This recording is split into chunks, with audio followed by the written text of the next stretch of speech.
Walang kawalang dalawang high-value individual sa inilunsad na buy-bust operation ng San Pablo PNP at nakumpiskang mahigit 600,000 pisong halaga ng hinihinalang shabu sa Santa Cristo, San Pablo, Laguna.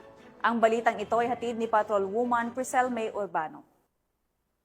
Estado ng San Pablo Component City Police Station Drug Enforcement Unit ang dalawang high-value individuals sa isang buy-bust operation na isinagawa sa Barangay Santo Cristo, San Pablo City, Laguna nito lamang ika-28 ng Setyembre taong kasalukuyan.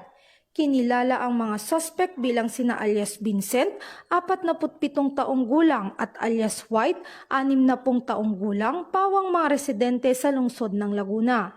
Ayon sa ulat, matapos ang koordinasyon sa Philippine Drug Enforcement Agency Region 4A, nagsagawa ng buy-bust operation ng mga operatiba. Nahuli ang mga suspect matapos nilang ibenta ang isang heat-sealed transparent plastic sachet ng hinihinalang shabu sa isang pusher buyer kapalit ng buy-bust money.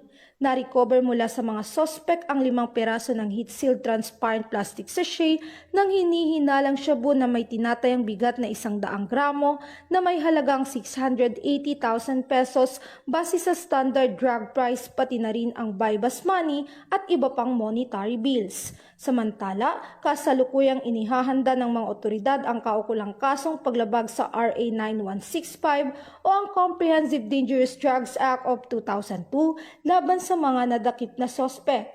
Patuloy naman ang mahigpit na kampanya ng PNP Calabarzon laban sa ilegal na droga. Sa kabila ng mga naunang operasyon, nananatiling aktibo ang mga otoridad sa pagsasagawa ng buy-bust operation at iba pang anti-drug operation upang sugpuin ang bentahan at paggamit ng ipinagbabawal na gamot. Mula dito sa PRO Calabarzon, ako ang inyong Police News Network Correspondent, Patrolwoman Priscel May Urbano, alagad ng batas, tagataguyod ng balitang pulis.